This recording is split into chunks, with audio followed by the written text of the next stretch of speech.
This week, let's get back to tools that we need in our repertoire as photographers. We're going to go from the photography side to it to our work side. So every time we take photographs, we back them up, right? Your camera may have two cards in it. I've got an R5. It's got the two cards in there so that I have a backup copy of the photographs. If something should happen to one card, the other card has the photographs. It doesn't work the same for video, as that only goes to the CX Express card. But when it comes to straight photographs, I have a backup. When I bring them home, I use Adobe Lightroom. It goes into Lightroom. Lightroom is already set to automatically back up everything it imports, so I have more copies of it. And then I have another system to back up my backups. So I have 3 copies of everything, but they're all hard drives. And we assume, or can assume, that everything's going to just function. Now, it's kind of hard to tell with your SD card whether it's going to fail on you this time or not, right? You're basically going to have to put it in, take a couple of shots, see if it's working. But when it comes to hard drives, there's a couple of different ways that you can see if they're working or how healthy they are. One is called Crystal Disk Info. And if you have a Windows machine, you can get this application. And the application will give you a graphical display of each of your drives, some information about them. But the most important thing, at least from our perspective, is how healthy is the drive, right? Other thing to keep in mind, if you have a series of external USB drives, I like to put them on a wire rack so the air circulates around them. I don't want them to overheat. I've used them not only in the field, but I've got them hooked up to my main system. Some of them are backups, some are for other applications where I have the application, like my generative AI, is on actually a external USB drive as opposed to being on my main SSD.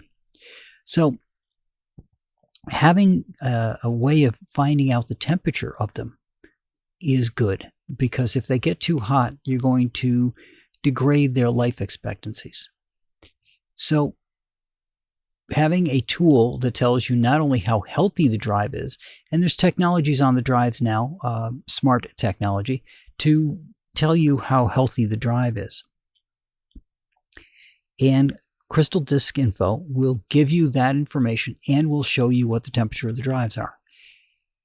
To me, it's a little kludgy to use because it's a drive to the screen. So when you want to see what your drives are like, you can look across the bar at the top. I have a lot of drives. And you can see what they look like at a glance at the top. And then you have to click them to get the more detailed information. Okay, I'd like it to be on the side as opposed to being on the top. And I would like it to be something I don't have to run.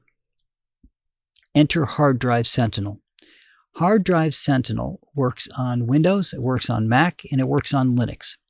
It works differently on the Linux and Windows. I don't know how it works on Mac. I don't have one, so I can't say specifically how that works there. On Windows, I have the Pro version, and in my little sidebar down here, where it has what's running, right? You can look down there and you can see like Skype's running or Teams is running. OneNote's running, Outlook's running, those kinds of things. There is an icon for each of my drives in there with the color code based on the temperature. And if you hover over it, you can see the health. In addition to that, you can also pop that open in a full display. And on the left-hand side are all of your drives with information about them. And then you can get more information in the main window. But on the side window, it's wide. It gives you information about each individual drive. So not only is it running in the background to monitor your drives and let you know if you have an issue, you can do each drive individually on the main screen. Now, the reason that's important is you can see how long your drives are going to hold up, right? I don't know because I haven't used it long enough to tell what the approximate life is on those. Now, when you run it on Linux, you're getting a textual basis back, and I don't see it as a system thing. I just see it as something I have to run. And that's because most of the Linux stuff I do is on command line. So it doesn't matter as much to me what the display and things look like. I just want to run it and see what the textual basis comes back. And that's what the instructions have for it as well. It gives you a life expectancy on it. For example, I have a very, very, very old drive.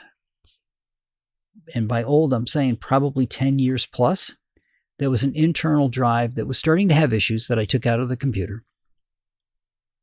But I keep it on the shelf as a backup. Maybe if I can format it, it'll work for a while. And I formatted it, threw it on my Linux box. Linux tells me it's got a 21-day life expectancy at this point. It's not healthy. It has bad sectors on it and things. And you see all that kind of information in the report. The important thing is having a tool that can monitor your system for you and that will let you know when problems show up about your drives. This Sentinel has sound alerts. You can, like I said, show a status window on each one. You can change the configuration. You can see the hard disk temperature history, so you can see how hot your hard drives have been over time. Depending on where you work and what kind of cooling you have, maybe you're getting a little overheated where they are. The number that shows up in the little toolbar area is the temperature of the drive. That's not the health, and the color coding is based off of the temperature, not the health. So, for example, I have one that says it's 39 and it's green. I've got one that says it's 48 and it's yellow. It's 48 and yellow because the hard disk temperature right now is 48 degrees centigrade. It's over in a small tower that probably needs to have some fan put around it to cool things off a little bit more. It was an inexpensive tower that I could get to use as a storage space device. So I just need to add some cooling around that area. A little USB fan will probably take care of it for me, just to keep that cooler. My SANs or my NASs are a little bit more robust. They have their own cooling fans to them, so I don't have to worry about those as much. They do not show up here.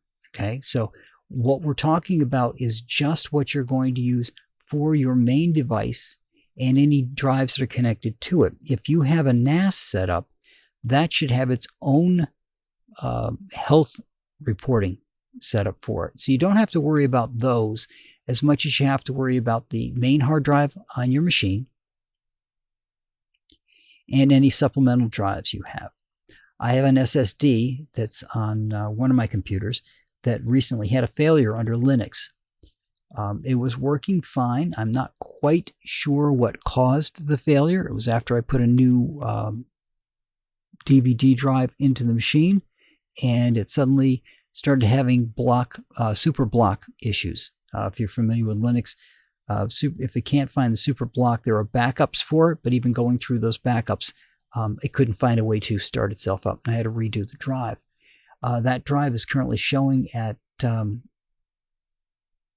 81-day life expectancy at this point after I reformatted it. It really isn't that old, but again, not knowing how accurate that's going to be, and I've heard different things online about the accuracy of it, I have a backup SSD drive. I'll clone this drive to the backup and keep it up to date. And when the main drive fails, all I have to do is pop the backup in, and I'm good to go. So the goal here is just to be prepared. Every time you put a drive into your computer, putting a little piggy bank aside where you drop some money into it for the replacement drive is a good idea. Now, I know some drives are not as expensive as others. Some of my drives are well over $200 each for those drives, especially the ones in the NAS systems, because they're specialized drives. The ones you've got in your main computer may not be that expensive, or they might be. But even at $100, if you've got a couple of drives in there, having an extra couple $100 bill suddenly pop up is not a cool thing. But if you treat it like what it is, an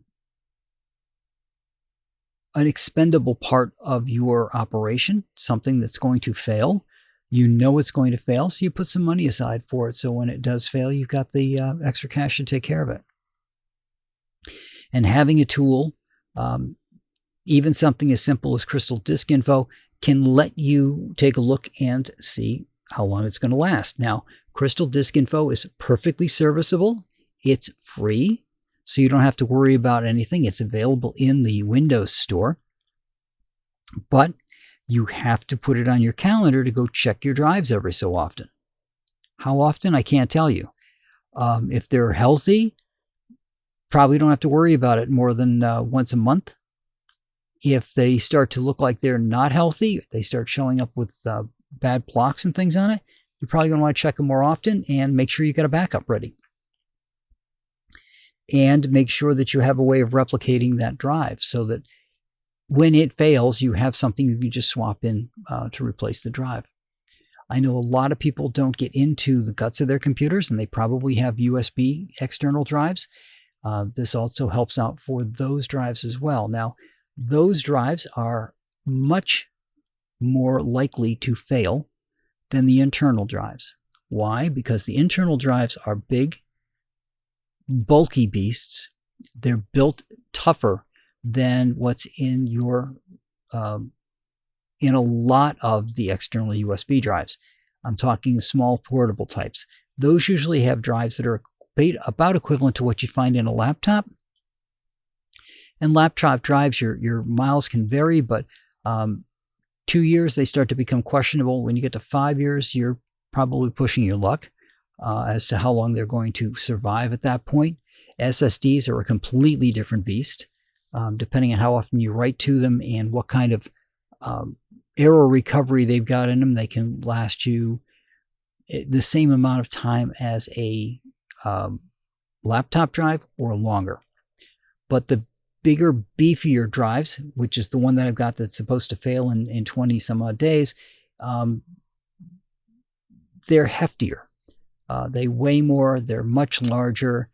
They can be built tougher because they are not being carried around, right? These aren't things in laptops, and they're always trying to make laptops lighter and lighter and lighter, just like they do with the phones. But at a certain point, making it that light makes it more susceptible to jarring. They're more susceptible to damage. They're more susceptible to heat damage as well. The big drives aren't meant to be carried around. They're meant to be in your desktop computer and locked in place and never being moved. So they don't have to worry about the same impacts that a laptop, for example, would have to worry about. But at the same time, they don't have to have the same weight constraints to them. So they can be made with tougher materials, thicker materials than the drives that are used in a laptop. So having a way of keeping track of that stuff is a good idea. It'll give you a little bit of peace of mind when everything's running and you're worried about how your business is going and what you're doing in your business. This is one less thing you have to worry about. So that's what I got for you guys this week, and I will talk to you all next week.